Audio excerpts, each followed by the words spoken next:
Chapter 22. Jeff looked away from Laura. Most seats were filled at Bartholomew's Ale and Coffee Shop at 10 p.m. this Saturday night.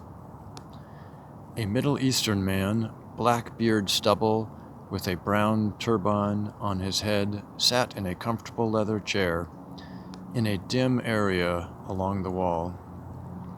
He was raising his cell phone, pushing buttons as though texting, yet conspicuously pointing to the phone's camera lens at college girls studying in short skirts to his left. The college girls were in their own world, eyes glued to calculus textbooks, ears stuffed with earbuds connected to smartphones. Across from the Middle Eastern man, an elderly man sat with legs elevated on a pillow in a chair. Behind him, a tall man with a brown beard, black sunglasses, and an elegant tan overcoat entered the place.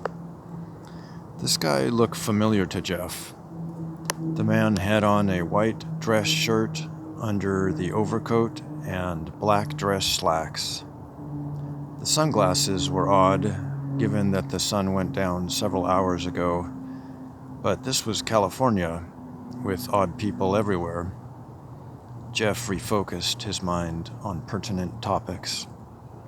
He needed to discover a way to find the girls. He had already informed his private investigator to search for Ashley now, in addition to Tina. But he had the feeling that the investigator wouldn't be able to find the girls unless the man had secret knowledge of the dark. Something much stranger was happening than infidelity, lost property, and whatever else private investigators usually deal with. Laura had assured him that the girls were safe for now, but wouldn't say how she knew this. He had given up questioning her because all he got were enigmatic answers. His anxiety had been making it harder to think clearly, so he had allowed Laura's assurance to calm him. He fingered his grandfather's amethyst crystal in his pants pocket. It hadn't brought him any luck, but it did remind him of Edward William Holloway and the old man's calm and confident demeanor. Sipping the caramel macchiato, sweet syrup, and bitter espresso slowly replenished lost carbohydrates and provided caffeine to facilitate rich, perfected plans for the girls' sake. Jeff's eyes drifted to Laura's delicate hands. Her fingers clicked away on her laptop computer. Dictionary definitions of darkness include obscure, mysterious, concealed, or secret. He suggested, "We should go there again to find them. Light another candle." "But we don't see the monsters. We need to find another way." "How?" "Suppose knowledge is concealed from you. Would you know it?" "I guess not." "Exactly." She sipped her mint mocha. Her lips, he had to look away. She was too beautiful and captivating for him to think clearly. For once, he wished that she were ugly, that she were a man, or that he were a woman. He recalled an unsettling fact from his college days of how males think of sex an average of 52 times an hour. Although he was below that number, he wished to be free from men's testosterone cage. His eyes locked onto a hanging red lamp that looked like a gigantic drop of blood. But this incited too many images of bloody harm to the girls. He looked over to the counter. He hadn't slept for 38 hours. Although this certainly contributed to the degeneration of his mental functioning, he wasn't about to nap now. However, carrots rested in the display beside the register, and he was hungry. He hadn't eaten for 34 hours, and his mind required nutrients as well as calories to work effectively He stood. The bearded man was at the register, ordering coffee.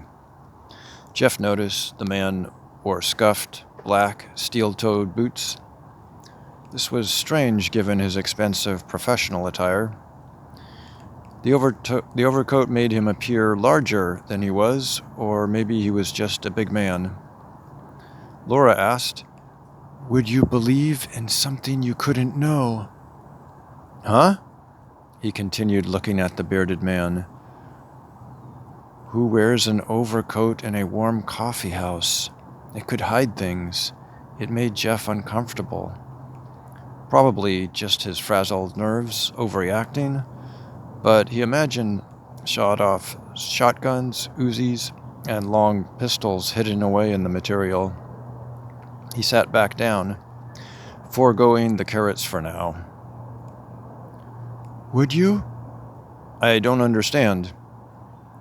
"Look at me, Jeff," she sighed, slumping in her chair. Her light brown hair partly obscured her left cheek. "If you didn't know about something, could you trust it was real? Could you believe it?" He thought for several moments, looking away from her. "Good question. People have been dealing with that since humans evolved," Conscious thought. "God, right? Some people believe, even though they can't see him, can't know for certain about his existence." The man with the overcoat and sunglasses went to the condiments area and began to pepper his coffee with vanilla and nutmeg.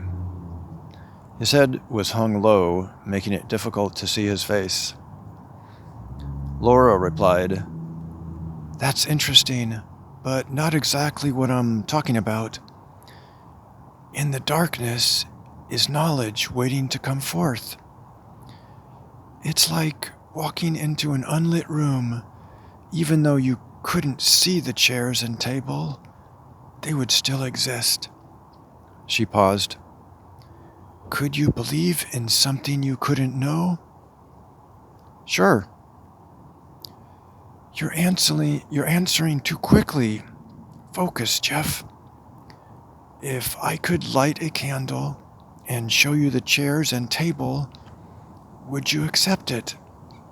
"Of course." She groaned in frustration. What am I doing wrong?" He saw the bearded man replace the lid on the paper coffee cup. "Look at me." He only glanced at her. "It's more difficult than you're making it." "Huh?" Jeff watched the bearded man shaking the coffee cup, probably wanting to mix the contents more thoroughly. She snapped her fingers in front of his face. "I get it. It's about faith and trust." "Would you look at me? Why do you keep looking away?" "Sorry." His eyes went to her, despite the real possibility of his intelligence vanishing with her beauty. "It always begins with darkness, because everything else you know is already illuminated. When you begin to explore something unknown, you're in the dark first, feeling vulnerable, trying to find a way to illuminate the unknown." "It's a strange world we live in." "That's definitely true." She smiled, her lips curving so deliciously, and he again had to turn away. The bearded man walked towards Jeff, his heavy boots slapping hard against the gray tile. "Do you recognize?" She snapped her fingers in his face again. "Hey, I'm over here." He met her eyes. "Do you recognize that man?" The man was closer, but had his head turned towards the bathrooms, as though he might switch directions, and head that way. He reached behind his head and pulled out his long brown hair that had been concealed under the overcoat. She hesitated. "He does seem familiar." "That's what I thought." As the man approached, he turned to face them, took off his sunglasses, and a giant smile pushed up his rosy cheeks. "Hi, kids." Jeff recalled the bum outside the block shopping area. The man had evidently taken a shower, combed his hair, trimmed his beard and hair, and bought expensive clothes and boots. Jeff's heart beat faster. The coffee shop seemed to shrink as the bum's overcoat opened and he reached within. Reaching for what? A gun? The man spoke. "I know the place and time. Do you?" "Who are you?" demanded Jeff. "Learn and be idiots." "What?" Laura took hold of Jeff's hand. Hers was cold and tight. The bum reached deeper inside his overcoat, most likely not for a business card. A machete? No, Jeff guessed. A shotgun. This guy knew the place and time of their deaths because he was going to kill them. Jeff stood up and grabbed the bum's arm, struggling to stop him. The man's coffee and sunglasses spilled to the floor. The vagrant must have had enough time to work out at the gym, enough money to buy steaks to grow muscles, and enough security at night to maintain healthy sleep to keep his body well developed, because he easily yanked his arm out of Jeff's grasp. Some other customers began to stare. The Middle Eastern man began taking pictures with his cell phone. The girls studying calculus pulled their earbuds out of their ears. The old man lifted his feet off the chair and stood up. The bearded man retrieved something dark from his overcoat and swung it about so fast that Jeff couldn't identify it. He tossed it in the air, but all Jeff could see was a black mass. The bum then hid it behind his back and asked, "Which hand is it in?" "Huh?" asked Laura. "Which hand?" he said impatiently, like a little boy.